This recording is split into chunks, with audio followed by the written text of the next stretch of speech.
seulement à la retraite. Mais enfin, Navarin, c'est pour le commissaire Ramirez. L'enterrement a eu lieu ce matin. Il fallait bien faire un geste. Ah oui, bien sûr, Ramirez. Ce matin. Et vous avez ramené la couronne. C'est des fausses, non? Ah oui, dites donc. C'est bien imité. Ben, l'avantage avec les fleurs artificielles, c'est qu'elles sont éternelles, comme nos regrets. On peut donc s'en servir plusieurs fois. Et comme il n'y a pas de nom sur la couronne, c'est pratique.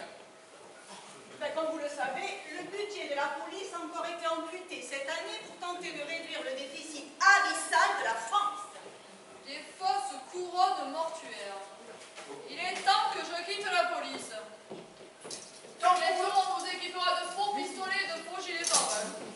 Tant qu'on me laisse boire du vrai whisky. Alors, commissaire, c'est votre dernière journée.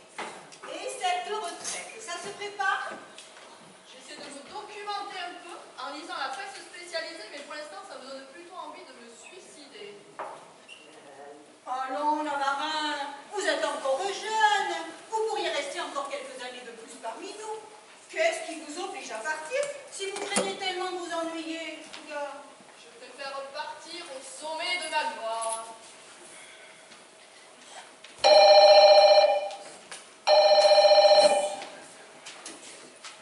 Navarin, j'écoute. Oui, monsieur le directeur. Très bien, monsieur le directeur. Au revoir, monsieur le directeur. C'était monsieur le directeur. Faut vous féliciter personnellement avant ce départ bien mérité, j'imagine. Je voulais surtout s'assurer que je ne serai plus là demain matin et que je n'amène avec moi aucun dossier compromettant. Compromettant pour qui? Vous avez autre chose à me dire, madame la divisionnaire? Une dernière affaire à me confier, peut-être? Ma foi, non, la journée s'annonce plutôt calme. Vous aurez tout le temps de faire vos garçons tranquillement. Mais dans ce cas-là, je vais commencer par remettre ces fleurs dans la réserve, en attendant l'occasion de leur faire prendre l'air encore une fois. Oui, parce que là, on pourrait croire que c'est vous qu'on enterre.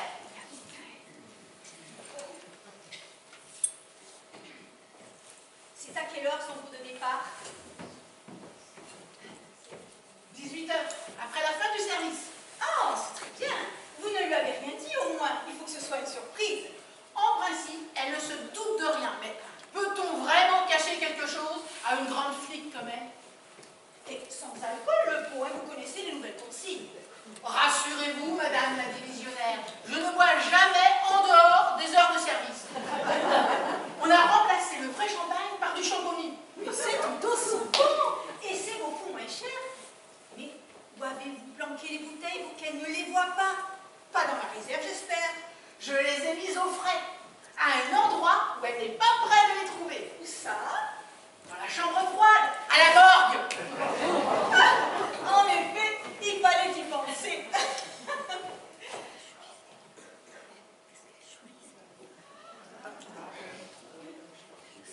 En effet, il fallait y penser.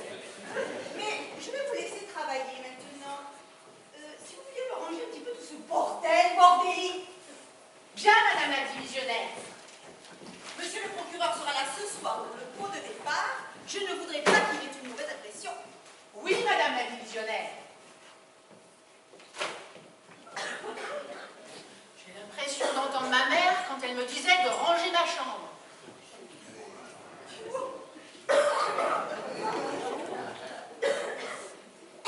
Décidément, il n'y a pas moyen d'être tranquille 5 minutes. Excusez-moi de vous déranger en plein travail. La prochaine fois, mon petit, il faudra vous annoncer au planton, à l'entrée. Qu'est-ce que je peux faire pour vous? Je suis le commissaire Ramirez. Ah, si vous êtes le commissaire Ramirez, moi je suis sœur Emmanuelle. Excusez-moi ma soeur, je vous ai pris pour un flic. Le commissaire Ramirez, on l'a enterré ce matin. Oui, et d'ailleurs, je vous ai pas vu à l'église. Bon, il n'y a plus de place dans la réserve. Ça ira mieux quand j'aurai vidé mes affaires. Bon, je vais la foutre là en attendant. Mademoiselle, je peux faire quelque chose pour vous? Vous allez rire, commissaire. Cette jeune personne prétend être le commissaire Ramirez. Tiens donc. Mais moi qui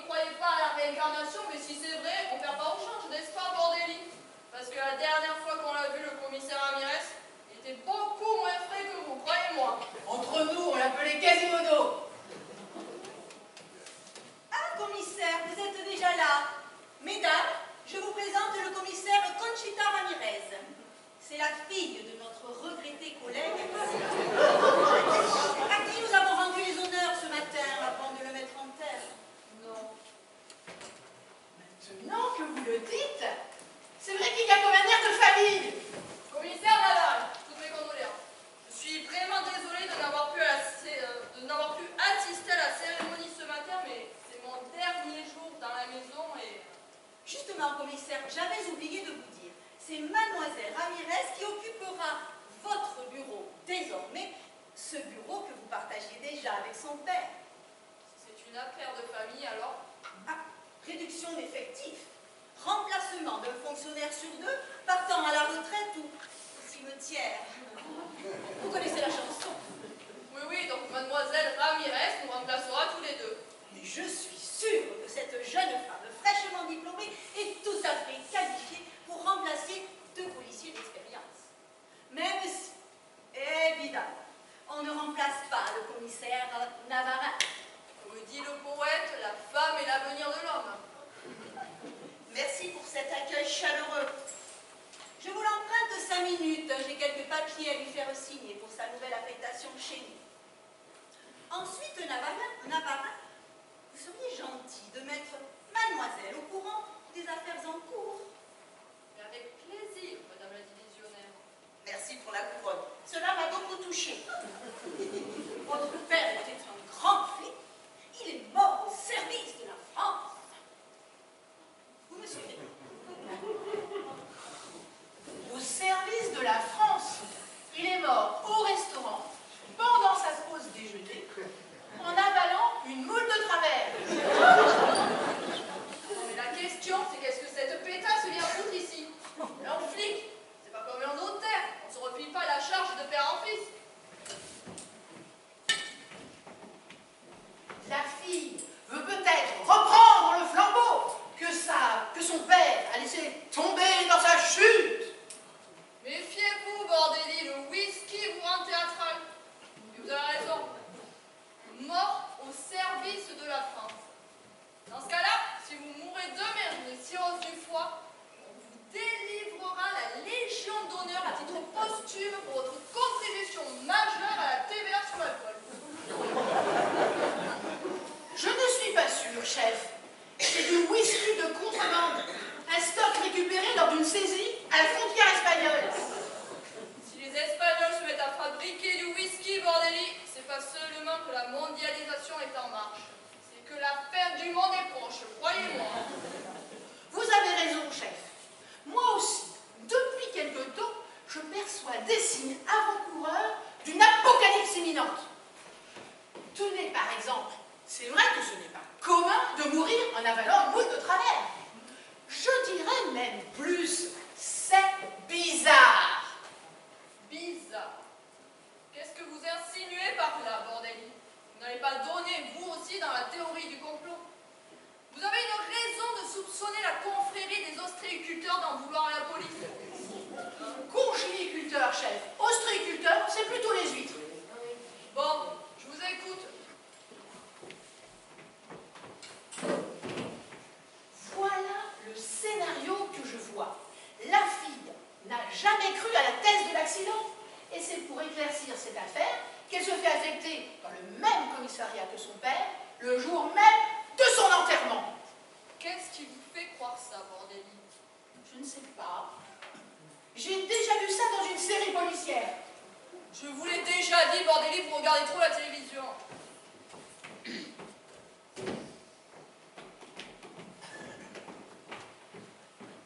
Ah, au fait, j'espère que vous ne m'avez pas préparé un pot de départ surprise. Parce que je vous préviens, j'ai horreur des surprises. Et il n'y a rien qui ressemble plus à un enterrement qu'un pot de départ. Vos dernières volontés seront respectées. Vous partirez sans fleurs ni couronne. Ah, commissaire Ramirez, justement, nous évoquions la mémoire de votre défunt père. Et les circonstances. Oui, Héroïque de sa mort. Je vois que 2 bureaux. Je m'installe où? avec aujourd'hui, il faudra qu'on partage le mien. Et demain, il sera tout à vous, rassurez-vous. Évidemment, il y a un peu de ménage à faire, Ramirez. Inspecteur, je préférerais que vous m'appeliez commissaire Ramirez. Bien sûr, commissaire. Ah, mais vous n'avez pas d'ordinateur, hein? Qu'est-ce que vous voulez? Je suis une flic à l'ancienne. J'ai commencé ma carrière. Les nouvelles technologies, c'était la calculatrice électronique et le Minitel Rose. Ouais, je vois. Je pars ce soir. Ça vaut plus le coup de changer mes méthodes de travail maintenant. un ordinateur de bureau. Le nom exact de Madame la divisionnaire, c'est de la truffe. Elle tient beaucoup à sa particule. On voulait un café? À moins que mademoiselle ne préfère un thé. Je veux dire, le commissaire Ramirez. Un café sera parfait.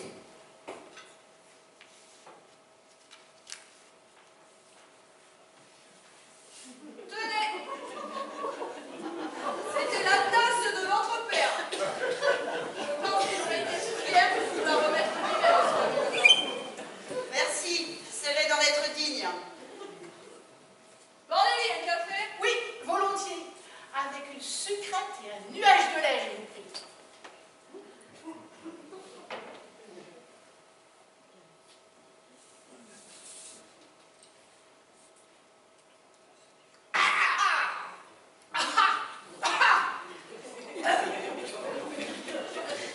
Si vous voulez mon avis, Ramirez, une bonne réforme de la police, ça serait d'équiper tous les commissariats d'une machine expresso. Oui, je suis d'accord avec vous.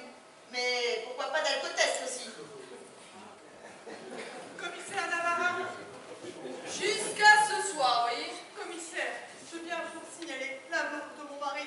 On dirait que les affaires reprennent. Et je vous en prie, asseyez-vous.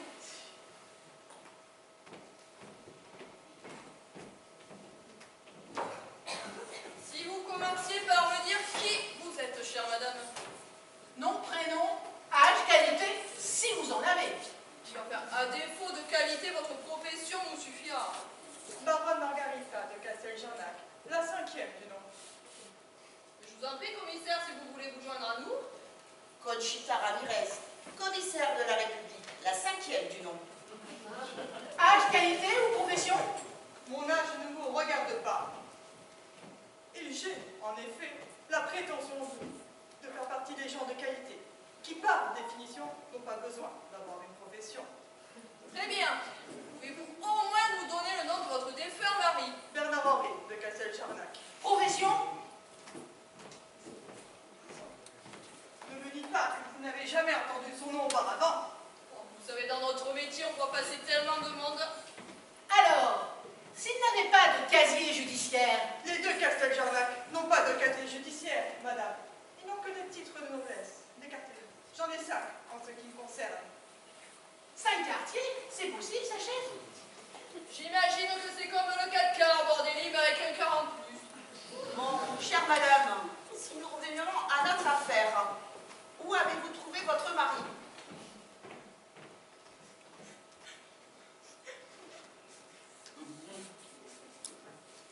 Vous voulez dire après sa mort, je pense, Ben oui.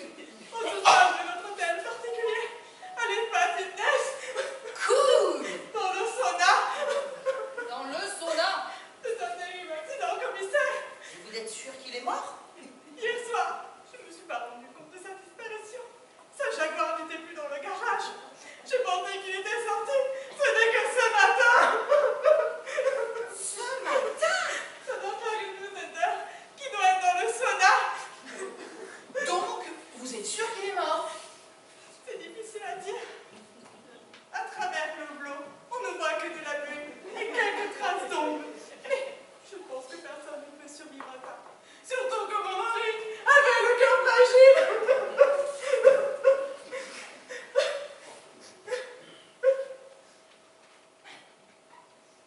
Et vous n'avez pas essayé de le sortir de là? Apparemment, la porte du garage, elle a dû gonfler avec la chaleur. Plutôt que d'appeler un dépanneur, j'ai préféré appeler la police. Vous avez bien fait, chère madame. L'inspecteur Bordelli va vous amener dans le bureau d'à côté. Et on va envoyer quelqu'un à votre domicile pour constater les faits. Merci, commissaire. Madame la baronne, si vous voulez bien vous donner la paix.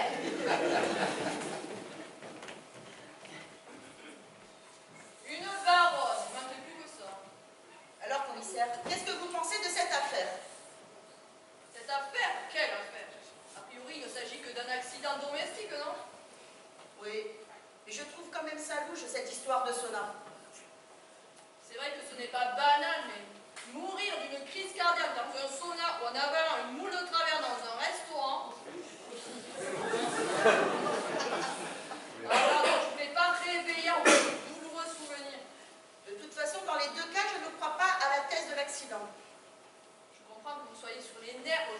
Ramirez, mais il ne faut pas voir le mal partout. Ah bon? Pourtant, c'est notre travail de soupçonner tout le monde. Alors pour vous, tout innocent est un coupable qui s'ignore. Un type qui se retrouve toute une nuit dans un sauna, vous trouvez pas ça bizarre, vous? Remarquez, vous avez raison. Le sauna était fermé de l'intérieur. Un bon titre ça pour une comédie policière. Je viens de saluer la baronne de Casteljarnac. Elle est en train de faire une déposition au sujet de la mort de son mari. Vous n'allez pas vous y mettre, vous aussi.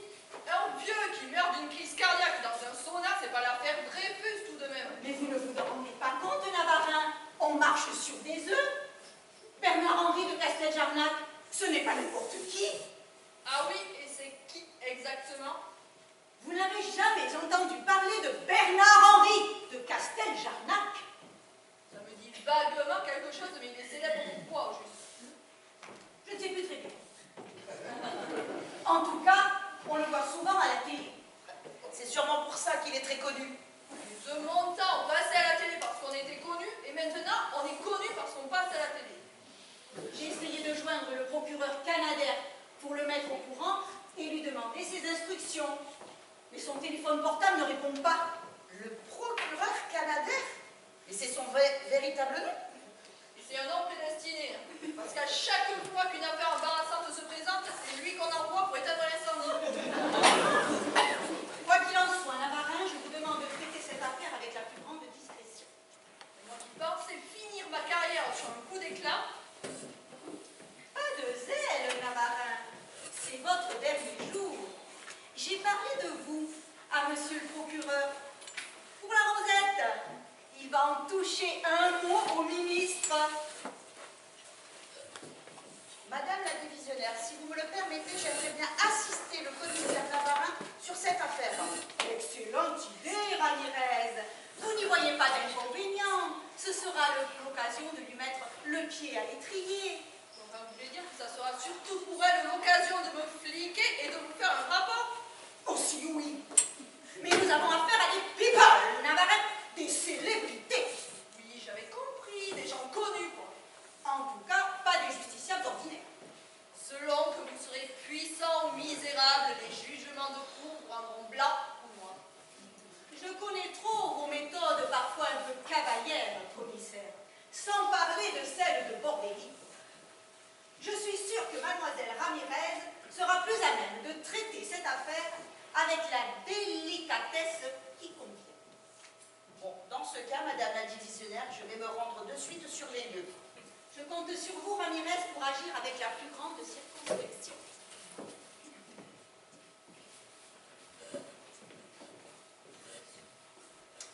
Alors comme ça, vous me débarquez d'un dossier sensible à quelques heures de la retraite. Mais pas du tout, vous pensez bien. J'ai juste dit ça pour la mettre en confiance. Mais je rigole de la truffe, je m'en fiche complètement de cette affaire. Si je peux aider un peu cette pauvre fille à surmonter l'épreuve qu'elle traverse. Vous avez raison. Je crois que la mort de son père l'a sérieusement secouée.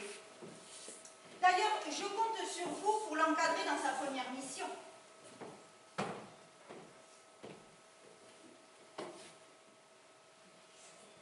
Vous croyez qu'on peut lui faire confiance? Bon sang ne saurait mentir. Je ne sais pas si ça doit me rassurer. Son père est mort en avalant une moule de travers.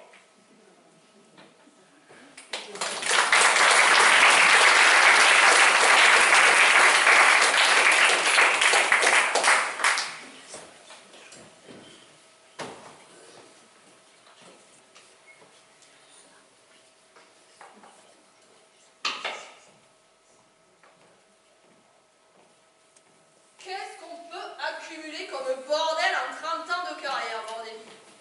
Regardez ce que j'ai retrouvé dans le tiroir du bar tout au fond. 1 kilo de cannabis que j'avais complètement oublié. Heureusement que vous avez fait le ménage avant Ramirez. Elle aurait encore trouvé quelque chose à redire contre nos méthodes de travail. Je me demande bien ce que votre successeur trouvera dans les tiroirs de votre bureau quand vous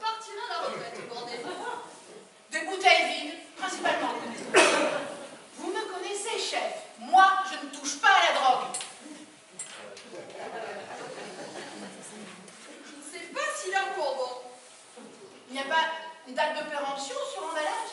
Je vais quand même le garder en souvenir. Quand on est à la retraite, on a toujours autour de soi un ou deux amis cancéreux pour qu'il y ait un peu de cannabis thérapeutique, peut-être d'un grand réconfort. Quand on peut faire plaisir. Merci pour votre soutien, Bordelli. Ça me va droit au cœur.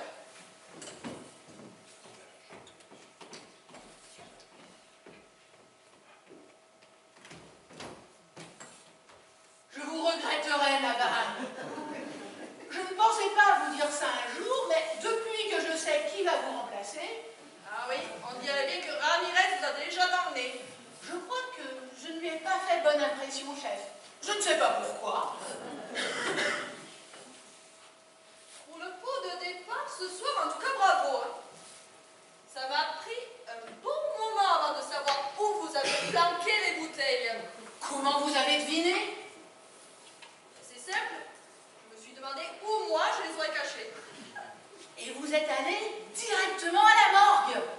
Décidément. Vous êtes une grande flic, chef. Eh oui, je viens de vous faire avouer où vous avez planqué le champagne. Je n'en avais pas la moindre idée. Pour ce qui est du champagne, vous risquez d'être déçu. C'est du mousseux. Pire, Oh non, pas du kir quand même. Non mais je sais que le budget de la police est à la baisse, mais je pensais pas que de la truffe m'infligerait une telle humiliation. en tout cas, je ne vous ai rien dit. Devant de la truffe, essayez de jouer la surprise. Un grand flic est avant tout un bon comédien. Qu'est-ce que vous avez fait de la baronne? Je lui ai asséné quelques coups de bottin mondain sur la tronche pour la faire avouer. Mais elle n'a rien voulu me dire. Lui faire avouer quoi? Je ne sais pas. Je ne lui ai pas posé de questions. Je comptais un peu sur des aveux spontanés. Sacré Bordelli. Ah, j'espère que vous l'avez pas mise en garde à vue au moins. Vous savez qu'on peut rien faire sans l'autorisation du procureur. Elle est en train de prendre le thé avec de la truffe. La douceur, ça a parfois du bon. Le nombre de petites vieilles à qui j'ai fait avouer l'euthanasie de leur mari, rien qu'en leur proposant une infusion de marijuana et un spécimen.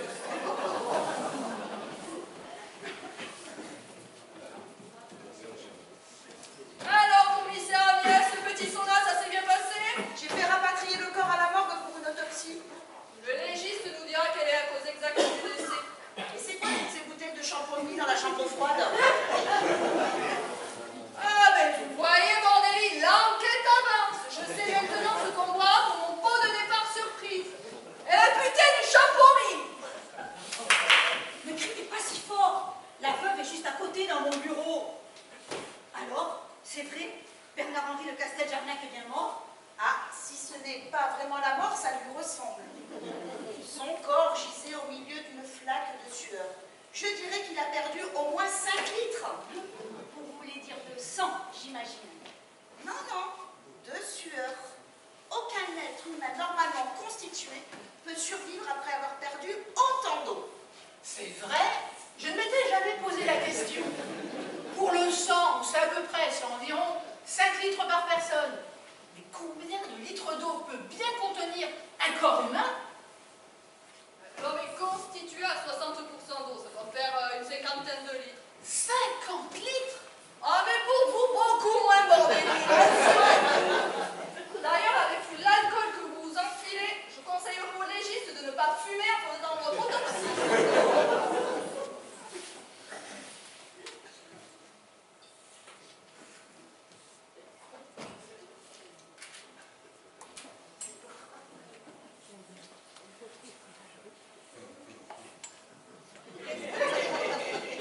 Mais qu'est-ce qui lui a pris au baron d'aller dans un sauna? Tout le monde sait bien qu'il va y rester plus de demi-heure.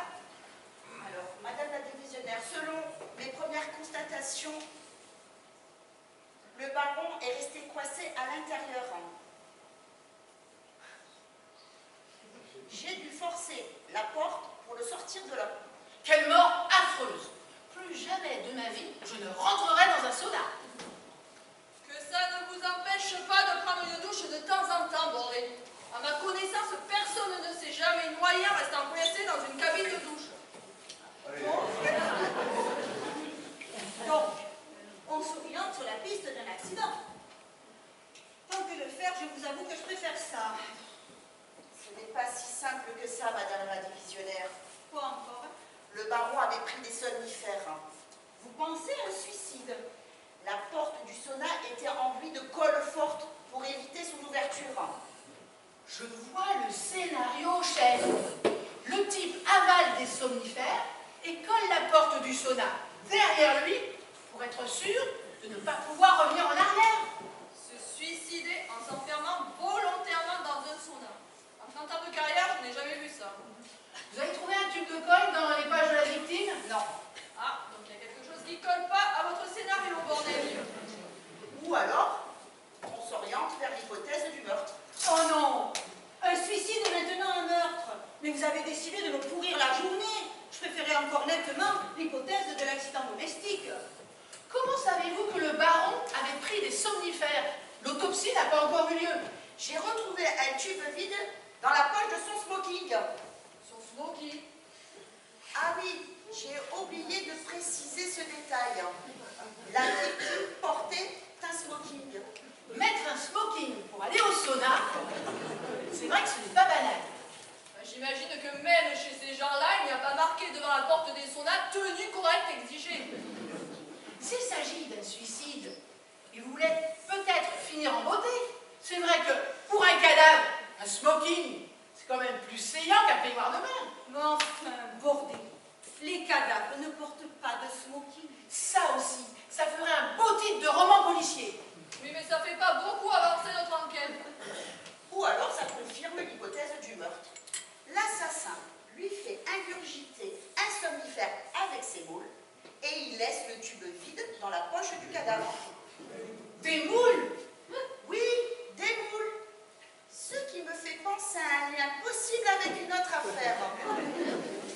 On a retrouvé des moules frites dans l'estomac de la victime. Non, il avait une note de restaurant. La moule en folie. J'ai fait une petite recherche. C'est un restaurant pas très loin d'ici, à côté d'un théâtre. Un théâtre qui donne justement en ce moment une pièce dont Bernard-Henri de Casteljarnac est l'auteur. Mais je ne vous connaissais pas cette passion pour le théâtre de la truffe. C'est Madame la Baronne qui vient de me dire ça. Elle m'a même proposé 2 invitations. Je dois reconnaître que cette affaire devient bien plus compliquée qu'elle ne paraissait l'être à première vue. Je vais essayer de joindre à nouveau le procureur pour lui demander quoi faire. Non mais vous imaginez un espace fitness dans son sous-sol? Moi qui pensais que les privilèges avaient été abolis en 1789. Et vous avez pu tirer quelque chose de la baronne? Elle est muette comme une tombe.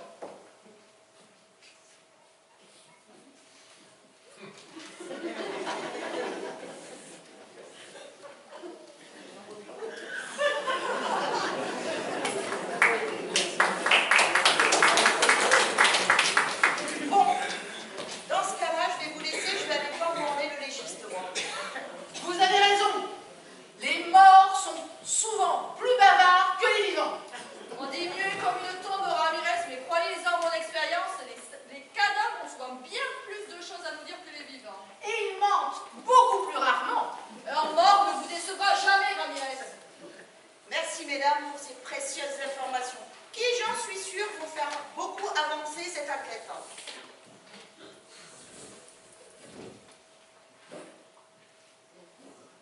Il me semble avoir décelé une pointe d'ironie dans cette dernière remarque. Un petit remontant, commissaire? Ma foi, c'est pas de refus, étant que je sais que ce soir on est condamné à boire du champomis. Autant arriver déjà bourré à ce pot de départ, pas vrai?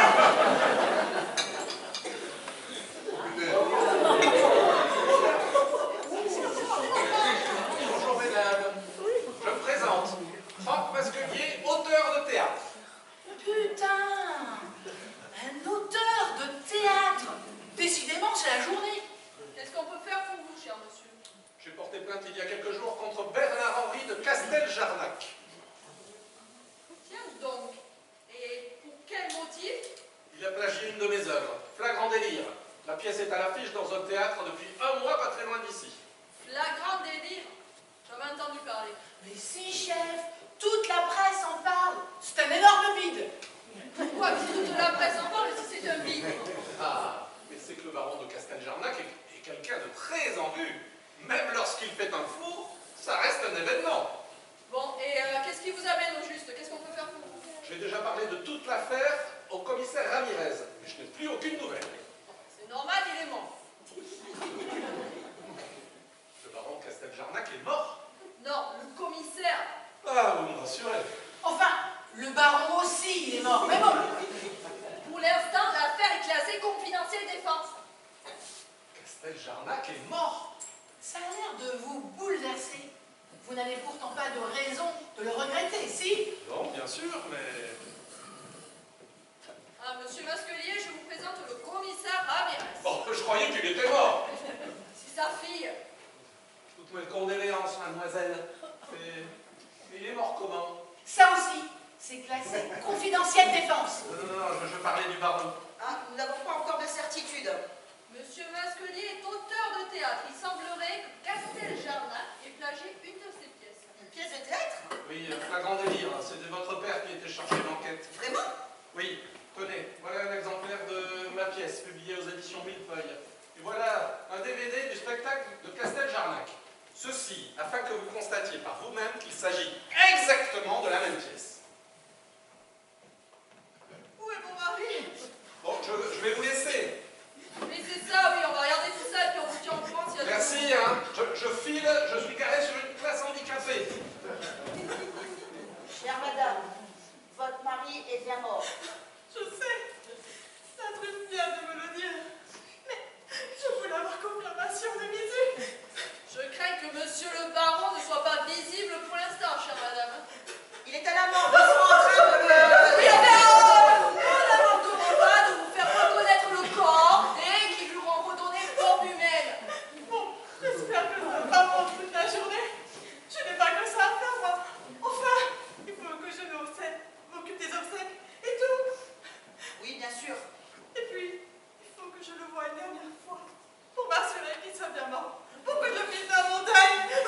Vous comprenez? Nous comprenons, je vous assure. Bon, bordélie, veuillez ramener la baronne jusqu'au bureau de madame la divisionnaire. Ça va, mon papa. Je connais le chemin. Par contre, si vous pouvez me trouver un thé convenable dans cette maison, Demandez à l'accueil. Platon est un grand spécialiste du thé. Elle n'a pas l'air très bouleversée par la mort de son mari. Alors, qu'est-ce que je vous avais dit? Quoi? Et vous voyez bien que ces deux affaires sont liées. Quelles affaires? Masquelier et Casteljarnac, sans compter sur la mort de mon père.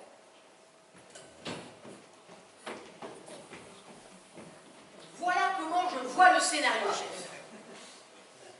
Masquelier porte plainte contre Casteljarnac pour plagiat. Ramirez père, n'ayant pas réglé l'affaire, Masquelier fait justice lui-même en enfermant son plagiaire dans un sauna jusqu'à ce que mort s'en suive. Et pourquoi cet étrange mode opératoire, d'après vous? Mourir de chaud dans un sauna quand on vient de faire un four, il doit y avoir une dimension symbolique qui nous échappe. Vous auriez dû écrire des pièces de théâtre, bordélie. Mais il y a quelque chose qui colle pas à votre scénario. Pourquoi Masquelier serait-il venu au commissariat juste après avoir tué le ballon? Pour noyer le poisson, probablement, en jouant les innocents. Quand on ne veut pas se faire passer pour le coupable, on se fait passer pour la victime. Bon, vous n'avez qu'à jeter un coup d'œil à tout ça, bordélie, puisque vous êtes une spécialiste du scénario. Et puis on en reparle après, d'accord? Ok, chef. Bon, moi, je vais me renseigner un peu sur ce Casteljarnac. Ce type, il ne me semble pas très clair. Hein. Bon alors, où en est-on? Ça avance de la truffe, ça avance. À moins que le procureur canadien ne vous ait déjà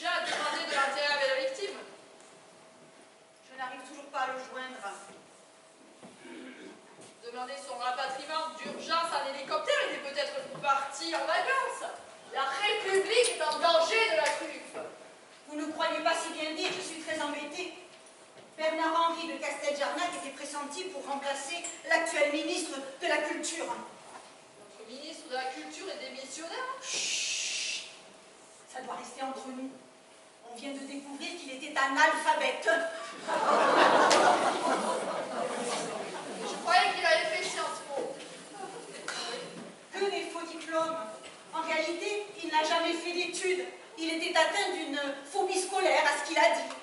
On va le forcer à démissionner avant que le scandale n'éclate. Eh bien, dans ce cas-là, on peut se réjouir Dans ce cas-là, on peut se réjouir que ça ne soit pas Casteljarnac qui le remplace.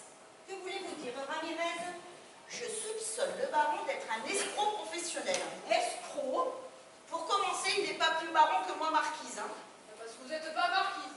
Non, enfin, je veux dire, le baron de Casteljarnac n'est pas baron.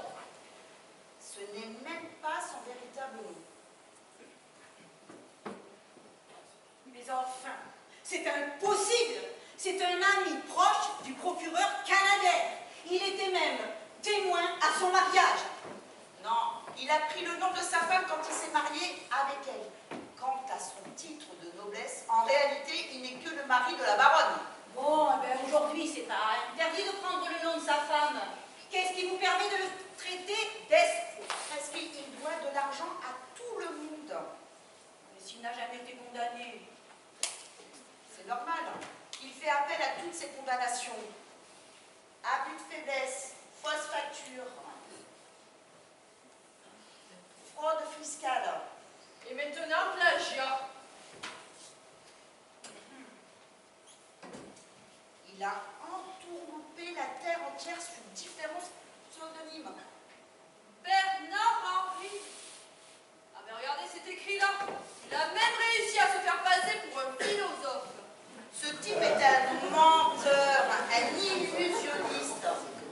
Il vendrait sa mère rien que pour passer à la télé aux 20h. Ah ben c'est certainement pour toutes ces qualités qu'on envisageait de le nommer ministre. Oui, c'est bien la même pièce, chef. C'est exactement la même histoire. Et ça parle de quoi? Une affaire policière assez embrouillée qui ressemble beaucoup à celle qu'on est en train de traiter en ce moment. C'est-à-dire? Un type qu'on retrouve mort dans un sauna et un flic qui meurt en avalant une moule de travers. Bingo! Vous me faites peur, Ramirez. Le type qui vient de sortir d'ici ne peut pas être l'assassin du baron. Et pourquoi ça? Parce que Masquelier et Casteljarnac sont la même personne. Quoi? Mais comment vous avez découvert ça? Reconnaissance faciale, empreinte génétique. Interpol? Wikipédia. Regardez, c'est marqué là. Franck Masquelier. C'était le nom de Casteljarnac avant qu'il prenne le nom de sa femme en se mariant. Masquelier, c'est le nom de jeune fille de Bernard-Henri. Mais qui est Masquelier? Auteur de théâtre qui a accusé le baron d'avoir plagié une de ses œuvres. Et il porte plainte contre lui-même. Le comble de l'escroc, porter plainte contre soi-même pour obtenir des dommages et intérêts. Quant à la prétendue baronne, en réalité, c'est une ancienne star du porno. Elle a fait fortune en produisant des films X. Ah, je savais bien que son visage me disait quelque chose. Une baronne qui joue dans des films X. Si on ne peut même plus compter sur la jeunesse, sur la noblesse de nos jours, pour préserver l'ordre moral. Baronne, mon cul! Elle a acquis son titre de noblesse en même temps qu'un château en ruine acheté à un aveugle mort dans des circonstances suspectes. Mais Masquelier et Bernard-Henri de Casteljarnac sont la même personne. C'est que le baron est toujours vivant. Masquelier vient de sortir des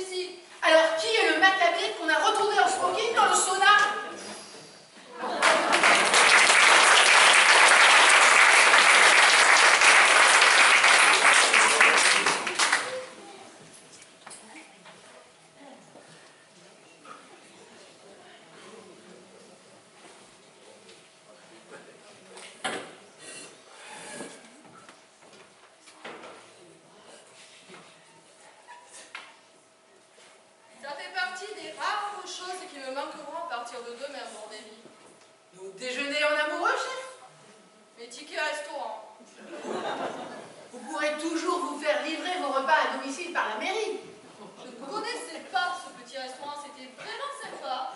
Ça s'appelle comment déjà? La moule en folie. Ah oui, c'est ça. En tout cas, on y mange très bien.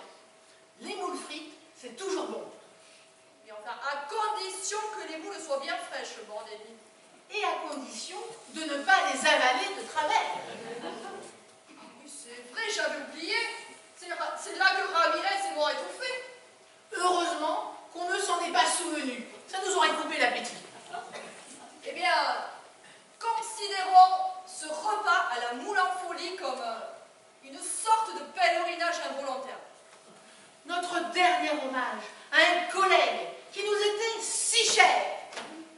Comme on a oublié d'aller à son enterrement.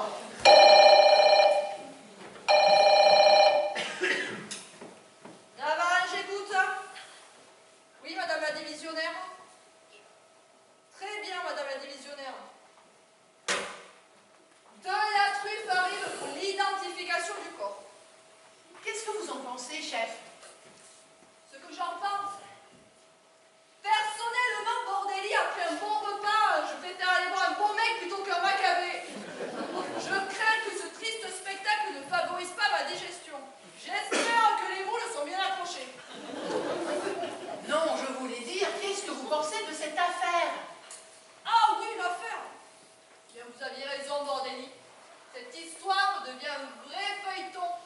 Un mélodrame digne du boulevard du crime. Quand vous serez à la retraite, vous pourrez toujours en faire une pièce de théâtre. Mais enfin, attendons de connaître l'affaire, moi, si ça vaut le coup de l'écrire.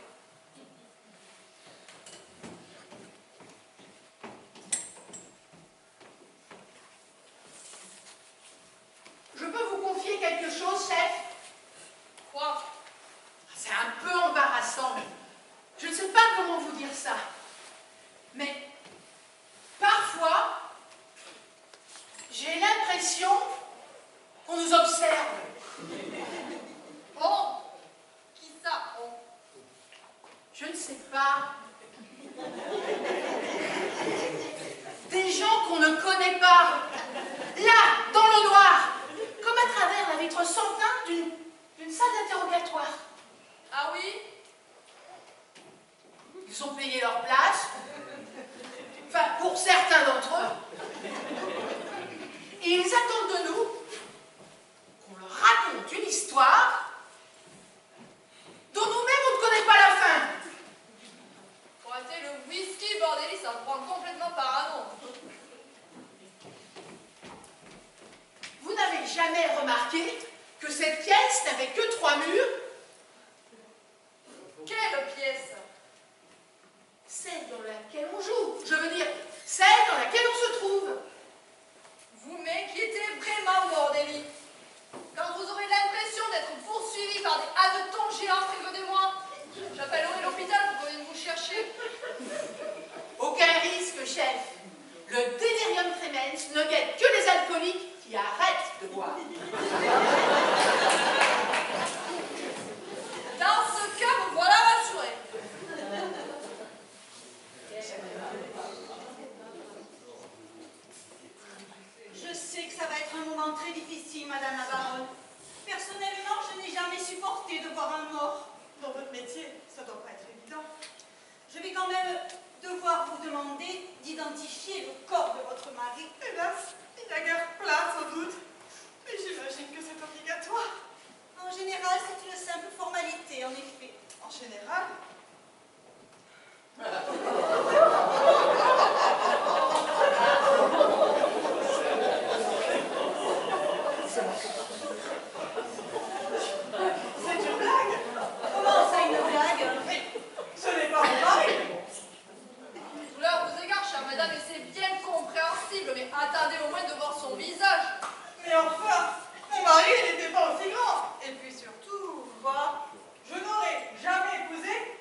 Toujours une bouteille dans un tiroir pour ce genre d'occasion. Il n'est pas mauvais. Je reprendrai bien une tasse.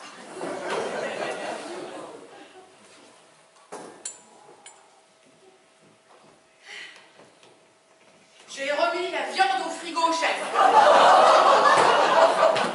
Entre les 2 caisses de champomis. Ne vous gênez pas. Servez-vous. Venez avec moi dans mon bureau, je vais prendre moi-même votre déposition. Si la victime n'est pas votre mari, la bonne nouvelle, c'est que vous n'êtes pas veuve. Si vous le dites.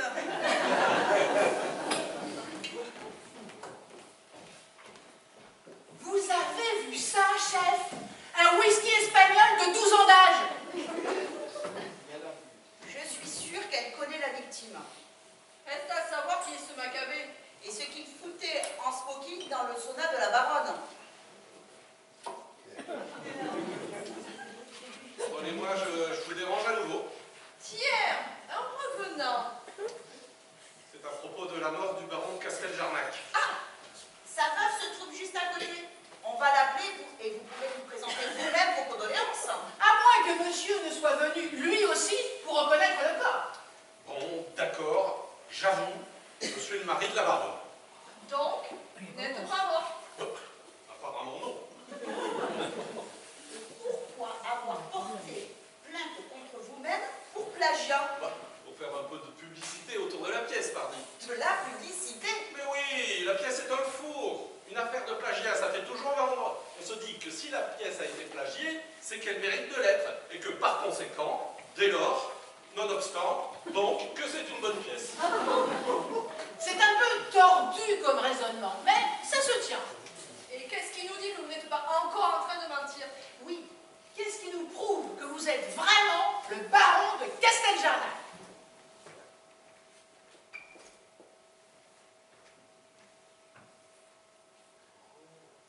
Mais ce sont les grands auteurs qu'on plagie. Casteljarnac, lui, jamais personne n'a eu l'idée de plagier une seule de ses pièces. Je raccompagne Madame la baronne à sa voiture. Dieu! Mon mari! La véritable, ma chérie. Comment est-ce possible? Mais je ne suis pas un fantôme, n'aie pas peur, c'est bien moi. Oh, je crois que je vais m'évanouir. J'en ai les larmes aux yeux. Oui, on y croirait presque. On va les laisser seuls un moment, tous les deux, pour cette émouvante scène de retrouvailles. Allez, allez, allez.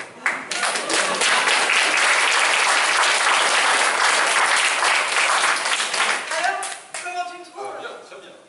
C'est tout? Non, non, je t'assure, tu es une excellente comédienne. Bon, c'est un rôle de composition, évidemment. Je n'avais encore jamais joué de baronne.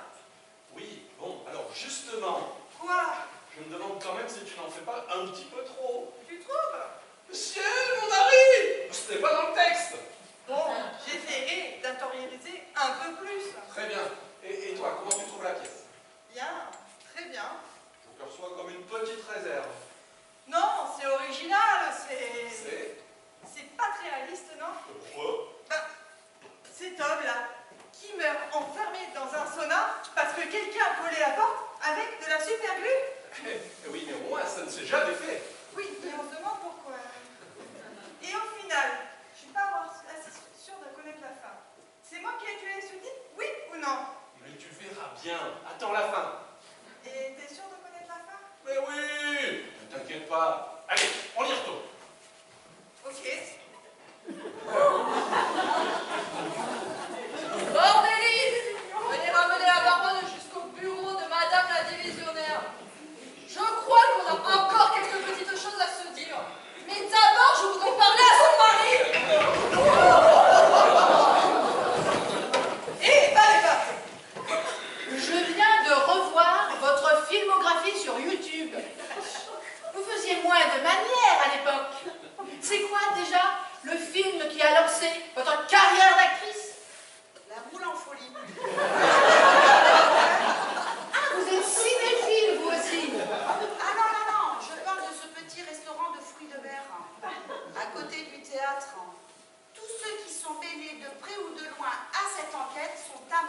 de moules frites.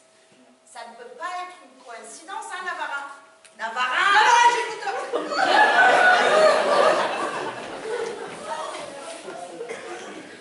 Bon, à nous deux de Casteljarnac. À moins que vous ne préfériez qu'on vous appelle par votre nom de jeune fille. Si vous nous disiez qui est le macabé en smoking qu'on a retrouvé dans votre sauna. Je l'ignore complètement, je vous le jure. Mais oui, c'est ça, faites l'innocent. C'est l'amour de notre femme. Ça, en général, les maris sont les derniers à savoir ce genre de choses, vous savez. Le mari cocu qui veut se débarrasser de l'amant de sa femme. Un grand classique des pièces de boulevard. Ah, je vous ai dit tout ce que je savais, hein. J'avoue être un escroc, et je ne suis pas un assassin. Ah, monsieur le baron, c'est vraiment vous. Mais pour vous servir, chère madame. Je n'ai pas eu le temps de voir votre pièce, mais on m'en a dit le plus grand bien. Vraiment? Madame la baronne a eu l'amabilité de me donner 2 invitations. Très bien. Bon, quand vous en aurez fini avec vos mondanités, on pourra continuer cet interrogatoire. Mais je vous en prie, commissaire. Qu'est-ce que vous transportez dans cette mallette? Oh, rien d'important, je vous assure. Bon, police! Ouvrez!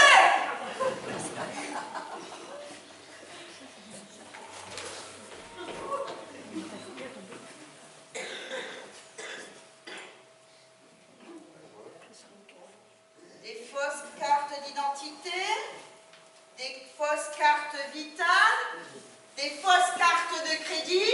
Ah, mais regardez, il y a même une fausse carte d'intermittent du spectacle. Ah non, celle-là est vraie, c'est la mienne, et je... Mais c'est dingue. Il y a même de faux diplômes.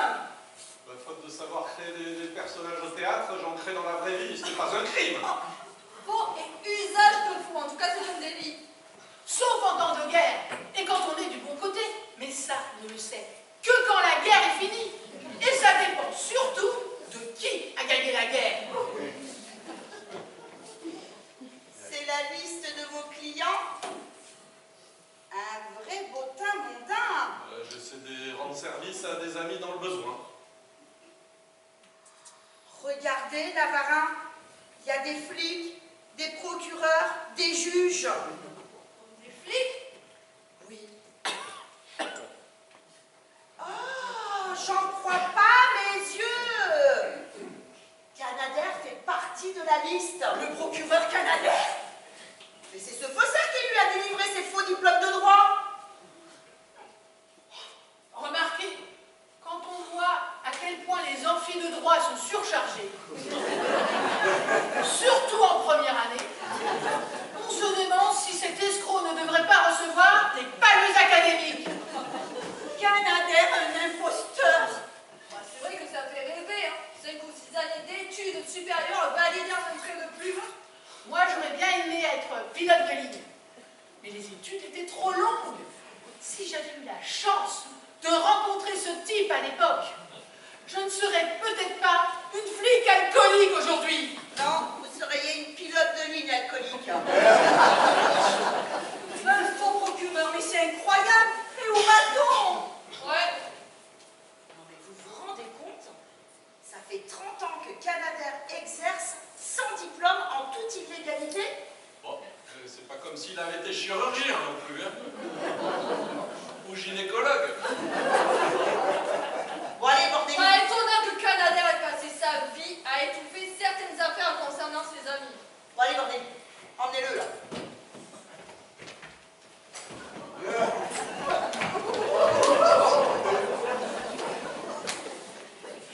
Cette affaire devient vraiment très délicate.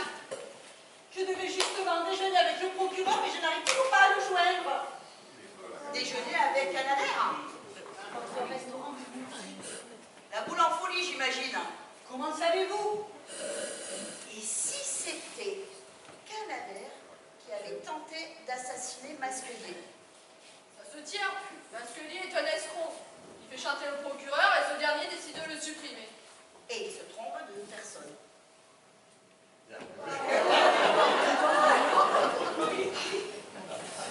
Vous pouvez arrêter de jouer avec ce chariot bordélique, ça devient agaçant. C'est pas Canadair le coupable, chef.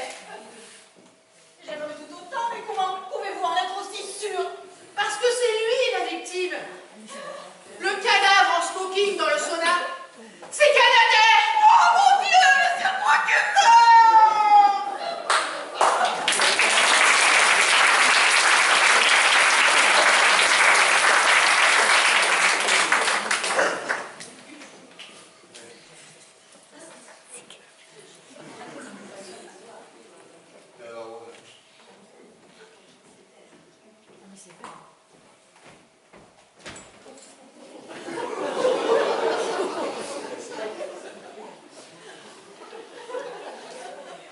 maintenez que vous ne connaissez pas cet homme. Ne vous gênez pas. Traitez-moi de menteuse. Si vous nous disiez qu'est-ce qu'il faisait dans votre sauna. Vous savez, il y a des morts stupides. J'ai même entendu parler de quelqu'un qui était mort en avalant une moule de travers. Je vais me la faire. Très bien, je connais personnellement le ministre de la Culture. Oui, parce que c'est votre escroc de mari qui lui a fourni ses faux diplômes. Bon, calmez-vous, Ramirez, et laissez-moi faire.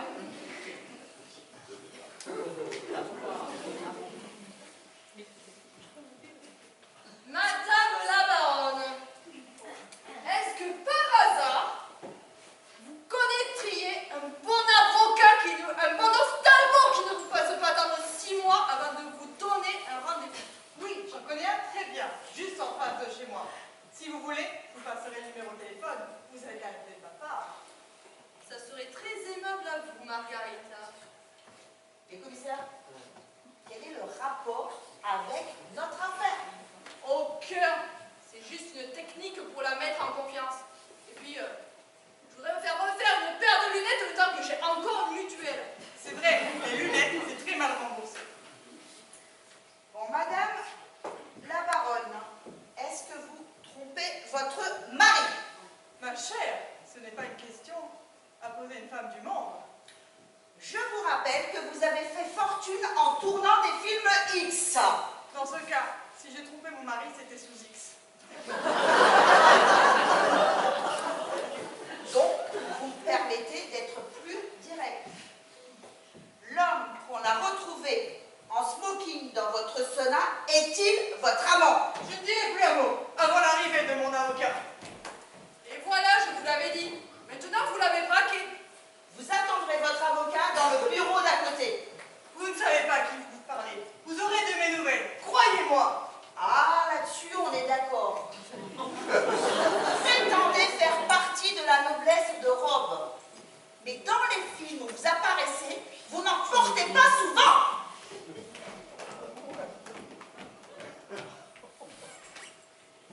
C'est vrai que ce couple diabolique est assez difficile à cerner. Il semblerait que chacun d'eux tienne à la fois du Dr Mabuse et de Mr Hyde. Bordelli, qu'est-ce que vous foutez avec ça? Je pensais que ce serait bien de rendre un dernier hommage à notre regretté collègue et ami. Vous savez, Ramirez, il y a 2 sortes de justiciables. Ceux qui connaissent bien la loi et ceux qui connaissent bien le juge. Tous ceux qui connaissaient bien Calnader vont le regretter, croyez-moi. Bon, au lieu de philosopher, Bordelli, veuillez ramener le procureur au frais. Il est comme la justice en France, il commence à sentir un peu. Bien, chef.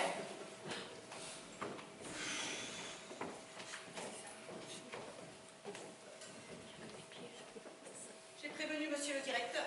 Il est extrêmement préoccupé. Évidemment, il nous demande de rester très discret sur cette affaire. Moi, je suis surtout inquiète pour ma Rosette. J'espère qu'avant de mourir, Canadair a eu le temps d'en toucher un mot au ministre de l'Intérieur. Vous avez pu tirer quelque chose de la baronne. On n'a même pas réussi à lui faire avouer son âme. Elle a beau dire que le procureur n'était pas son amant. Canadair a la réputation de femme chaud lapin. Même moi, si j'avais voulu. Tout le monde sait que vous ne couchez pas pour réussir, madame la divisionnaire. Vous ne serez jamais arrivé comme ça au poste que vous occupez aujourd'hui. Canadair, toujours prêt à déconner pour éteindre les feux de l'amour. Un autre sens caché à ce nom prédestiné, sans doute. Ça ne nous dit pas. Ça ne nous dit pas ce qu'il faisait dans le sauna de la baronne. Les amants se cachent souvent dans les placards. Pourquoi pas dans un sauna? Ce qui ne colle toujours pas, c'est cette histoire de superbu. Je sais pas vous, mais alors moi, depuis le début, j'ai du mal avec ça.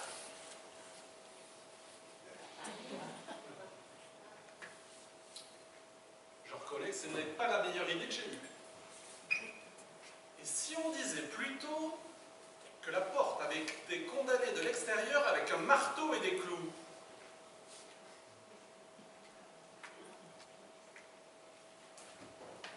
Personnellement, je préfère cette idée. Qu'est-ce que vous en pensez, chef? Oui, bon, si vous voulez. Madame la divisionnaire. Oh mon Dieu! Mais c'est Masculier qui a aussi fait le faux diplôme de l'ENA du président de la République. Regardez-moi cette photo de promo. Promotion France Télévisions. Mais c'est une promotion qui n'existe pas. Oui, dites donc. Et il y a du beau monde là-dessus. On dirait la photo du gouvernement au grand complet sur le perron d'Élysée. Et dire que tous ces gens n'ont même pas le certificat d'études. Là, on peut vraiment dire que ça devient une affaire d'État. Voilà le scénario que je vois. Pour protéger le président de la République, le ministre de l'Intérieur commandite l'assassinat du faussaire et se trompe de cible. C'est le procureur, amant de la baronne, qui était planqué dans le sauna en pensant que c'était un placard. Un crime d'État qui se termine en bavure policière. Je n'aime pas du tout cette version, Ramirez. Ou alors, c'est la baronne qui voulait se débarrasser de son mari et c'est son amant planqué dans le sauna qu'elle assassine par erreur. Ah bon, Billy, je préfère de beaucoup cette version. Ça permet de transformer une affaire d'État en simple fait divers. Le président de la République reste en place, le ministre de l'Intérieur garde ses fonctions, et moi, je récupère ma Légion d'honneur. Pas de mal et tout est bien qui finit bien. Donc, vous voulez faire porter le chapeau à la veuve. Faut avouer que ça arrangerait bien tout le monde. Oui, sauf elle. Et si elle est innocente? Un crime passionnel, ça se plaide bien. Elle pourra toujours plaider la folie passagère. Je vous fais confiance pour obtenir de la baronne des aveux complets et circonstanciés. Navarin. Et je préfère ne pas y assister. Mais je vous donne carte blanche. Eh bien, je crois que la force ne sera pas nécessaire, Madame la divisionnaire. Regardez ce que j'ai trouvé dans son sac à main. L'arme du crime, le tube de colle super glue. On n'avait pas dit que la porte du sauna avait finalement été... Et aussi... un marteau. Et des clous. Incroyable et parfait. Alors ce serait elle l'assassin. Mais c'est merveilleux. C'est moi qui ai discrètement placé ces pièces à conviction dans son sac. Vous voyez, Alfred, les bonnes vieilles méthodes ont toujours du bon. Prenez-en de la graine. Ah, on vous regrettera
est toujours vivant.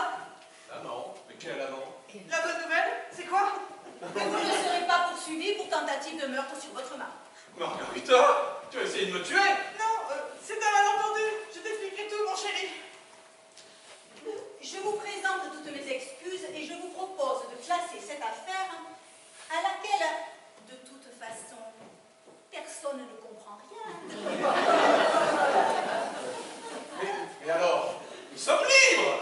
Tout ça n'aura été finalement qu'une mauvaise pièce de boulevard.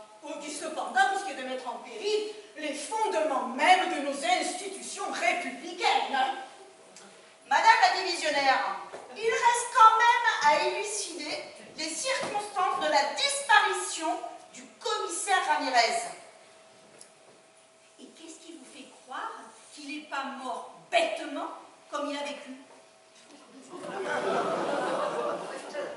Mon père enquêtait sur cette affaire.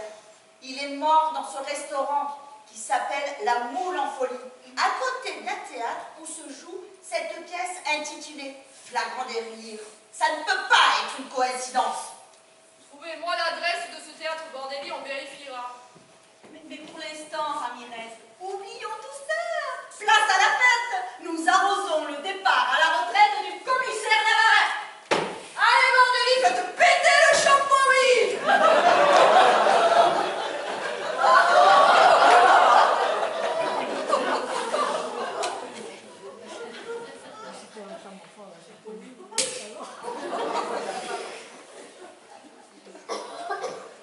Une petite coupette, madame la baronne. Volontiers.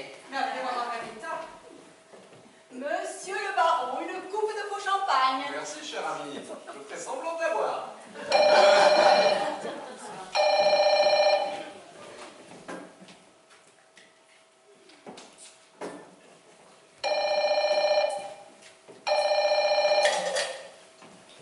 Naval, j'écoute.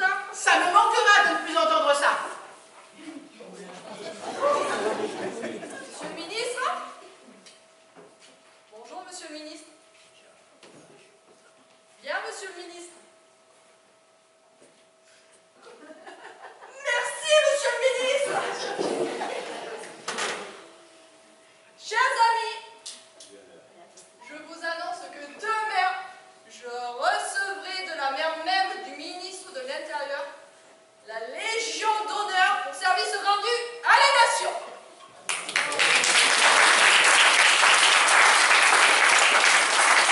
Félicitations, Navarra. Une raison de plus pour nous réjouir de la manière dont se termine cette enquête. Le ministre de l'Intérieur. Mais cet escroc-là qui lui a encore fourni des faux diplômes. Ramirez, si vous voulez faire carrière dans la police, il va falloir apprendre à être un peu plus accommodante. Si on commençait par exclure tous les menteurs, mademoiselle, on ne formerait plus un gouvernement en France.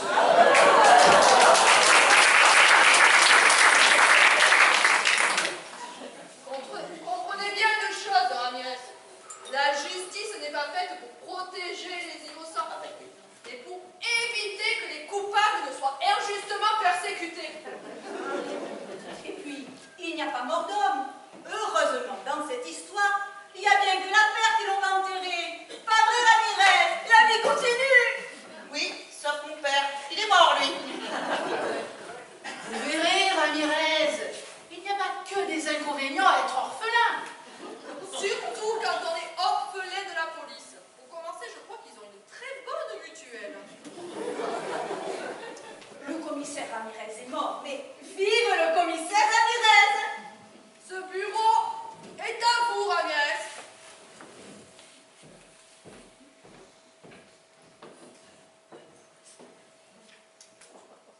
Votre père aurait été fier de vous voir siéger ici. À la place du mort.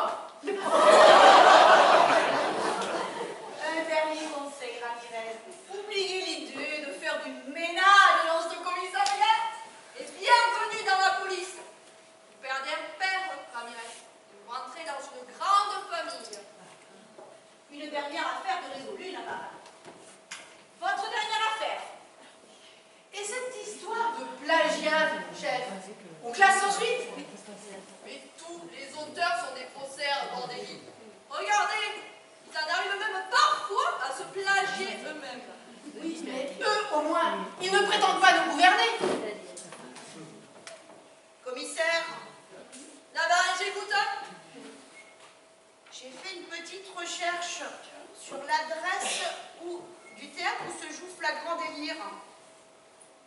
Et c'est la même que celle de ce commissariat où nous nous trouvons. Vous voulez dire que c'est nous qui jouons cette pièce en ce moment même? Comme dit Shakespeare, le monde est un théâtre et nous en sommes les acteurs. Portons un toast à notre maître à tous. À Shakespeare!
Je crois qu'on peut les applaudir encore.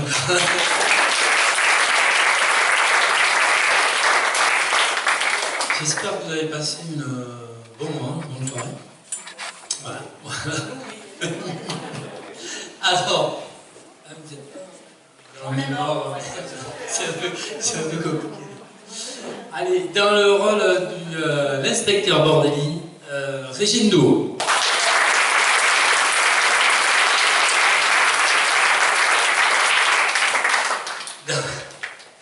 Dans le rôle du commissaire Ramirez, Caroline Aznar.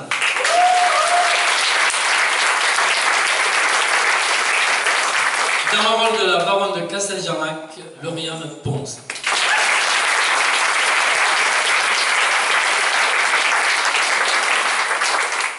C'est sa première participation aux Têtes de l'Amitié.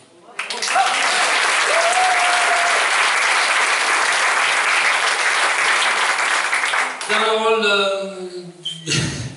Madame la divisionnaire, Gracieuse Dupouille.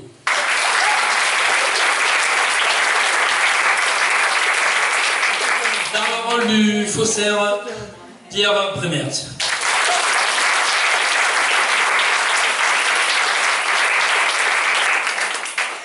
Et dans le rôle de Navarin, Coralie Labarthe.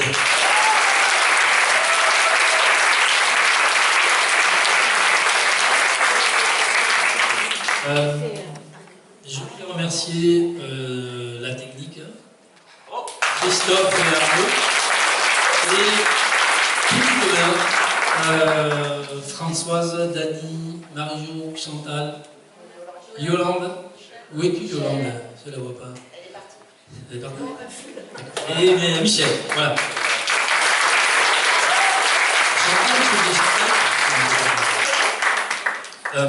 Voilà, donc prochaine représentation. Le 9 novembre, le samedi 9 novembre à 20h30 à Bretagne-Marsan. Le 16 novembre à Saint-Paul-les-Dax, à la salle Félix Arnaudin. Dans le rôle du metteur en scène, Philippe Dubois.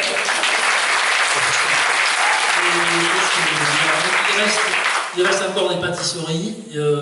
La buvette est ouverte. Voilà. Donc, si vous avez des remarques et des critiques, c'est maintenant. Voilà. Pas tout de suite.